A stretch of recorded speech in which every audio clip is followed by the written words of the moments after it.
Sa pagpapatuloy ng istorya, pagod na nga si Zeynep dahil inumaga na sila sa kanilang misyon. Hindi na nga nitong napigilan na mapahiga sa sobrang pagod, sa kakatakbo buhat-buhat ang prinsipe. As expected, kahit na night daw ito, sabi ni Arel, nahirapan pa rin siyang tumakbo-takbo ng may dala-dala ng buong araw. Nagsorry naman ito at pinuri si Zeynep dahil sa galing nito, pati na si Dia. Sa tingin naman ng bida, nawala na lahat ng mga undead sa village na yun. Kinumpirma nito kay Dia, kung wala na nga bang natitira pa at sinabi niyang oo daw. Dahil wala na siyang makitang iba pang mana traces. Makikita daw kasi sa mga undead ang mga traces ng man-made mana. Isa pa, ang suot nila ay armor at military uniform, hindi damit pang sibilyan. Kakailangan daw nilang imbestigahan pa ang area malapit sa border kung saan naganap ang digmaan. At ngayong mission accomplished na sila, pwede na raw silang bumalik sa village. Hindi naman kinaya ng village chief at ng mga kasama nito ang amoy nila. Tila kailangan muna daw nilang maligo bago kausapin ang mga ito dahil sa bago nila kakatakbo sa mga nabubulok na bangkay buong magdamag. Matapos nun, ipinakita ni Dia na nagawa na raw ng solusyon ang problema nila sa mga undead. Sinabi ni Prince Arel na tutuperan niya naman daw talaga ang pangako niya. Kaya naman, pag-usapan na raw nila ngayon ang tungkol sa trabaho. Ikinagulat naman ng chief ang napakabilis nilang pagresolba sa problema nila. Sagot ni Arel, na napaka-impatient daw kasi ng pamilya nila. Isa pa, siya na raw ang bahala patungkol sa pasaway na lord nila, kaya hindi niya na dapat itong alalahanin pa. Hindi naman makapaniwala ito sa kanila at kung paano makakapagpasalamat sa kabaitan nito. Sagot ni Arel, na imbes na magpasalamat, sana ay seryosohin nito ang mga suggestions niya. Ang nais niya raw ay ihire ang mga talentadong kabataan sa village na yun bilang exclusive security guards ng bangko niya. Ipapakita niya raw ang detailed conditions nito sa kontrato sa susunod. Pero ginagarantiya daw nitong hindi siya madi-disappoint dahil itatrato ng mga tao niya ng tama ang mga mercenary. Dahil sa pangakong yun, pumayag na ang chief. Nakumpleto na ang negosasyon nila para sa kontrata sa Nochepanel Village. Ginawa pa nga nilang ubusin ang mga zombie para lang sa bangko pero sa ngayon, meron daw silang one last step na dapat gawin. Makikita ang bida, na pumunta sa Royal Conference sa Kastilyo ng Erncia. Inilathala nito ang plano niyang gumawa ng bangko sa ngalan ng kaharian.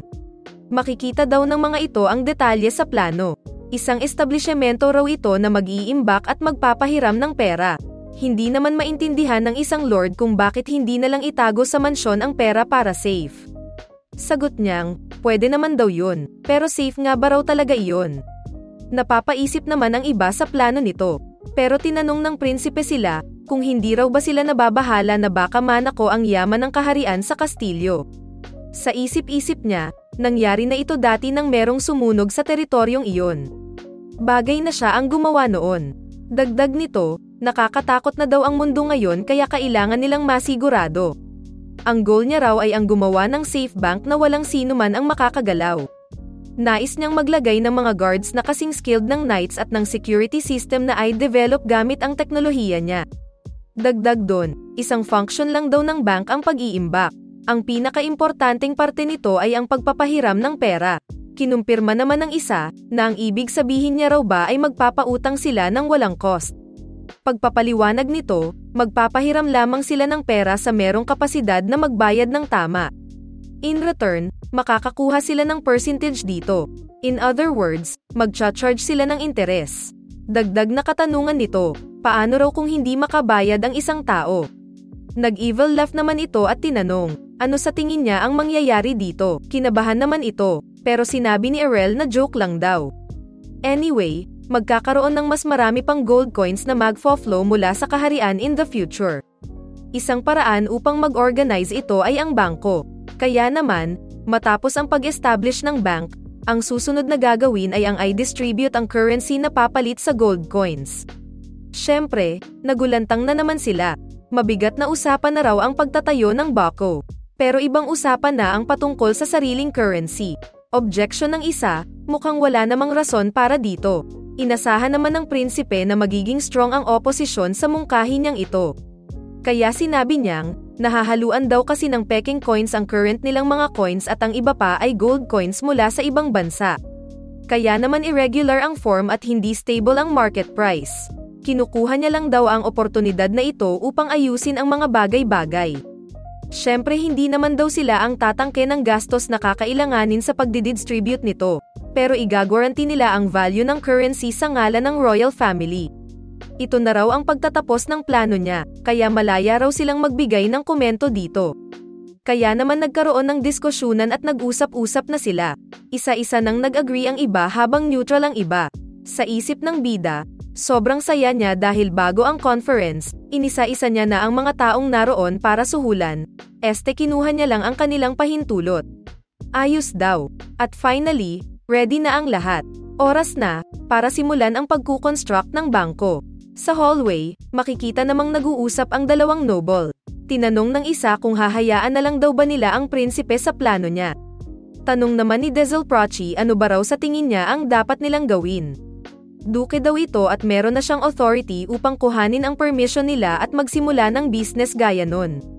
Kung hahayaan lang daw nila ito, hindi niya na natuloy ang sinabi dahil sagot ng isa, hindi ba't siya raw ang mapapahamak pag nagkaganon. Ito ay si Count Cain Rubet. Tinanong ni Dezel kung hindi ba raw sapat na tinago lang nito ang 1,000 undead. Huwag daw nitong isipin na dalhin ang pagkakamali niya doon. Tungkol doon, magpapaliwanag pa sana si Count Cain pero nilayasan na siya nito. Just like that, wala nang kumontra pa, kaya naman natapos ang bangko ng 1 buwan lamang.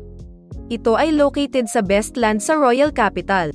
At dahil plano nilang mag-establish ng branches sa mga cities o tourist destinations kung saan nagkakaroon ng kalakalan, nakakalungkol daw, na medyo mapapatagal pa ang paggawa nila ng branch sa Fahilia.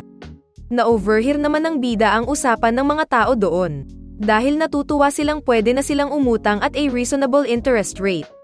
Hindi na daw nila kailangang magdusa pa sa napakalalaking interest rates ng iba. Masaya ito dahil masisimulan niya na raw ang long-awaited plan niya. Sa ibang lugar, merong nag-uusap patungkol sa bangkong inestablish sa Royal Capital. Dinismiss naman ito ng isa at sinabing wala nang mas reliable pang lugar na pagtaguan ng treasure bukod sa mansyon niya. Kwento naman ng isa, na meron daw magnanakaw na tina-target ang goods galing sa carriage nila lately. Sagot ng isa, na oo raw, pinuproblema niya ito ngayon. Ipinakita ang mga nangyari recently, habang may carriage na nagta-travel, merong mga magnanakaw ang nakaabang sa carriage na loaded ng banknotes. Target ito ng mga magnanakaw dahil kung makukuha daw nila ito, pwede na silang piametics ng matagal. Nagulat man ang coachman, nasapak niya pa rin ito at napatalsik. Nainis ito dahil sa lakas ng loob nilang atakihin ang carriage nila. At kahit na nakiusap ito, pinatay sila ng coachman. Nashock ang isa dahil hindi lang basta bodyguards ang mga ito kundi aura users na inubos ang buong grupo ng magnanakaw. Dagdag niya, usap-usapang si Count Rubet daw ang responsible sa pag-ataking yun. At mukhang mapaparusahan ito ng matindi, dagdag pa ang ginawa nitong pag-iwan sa mga undead. Napaisip tuloy ang isa at tinawag ang butler niya. Nais niya raw tignan ang safe at bantayan ang bank contract. Dahil doon, nagsimula ang pagbabago sa financial industry ng Erncia at lumago ito.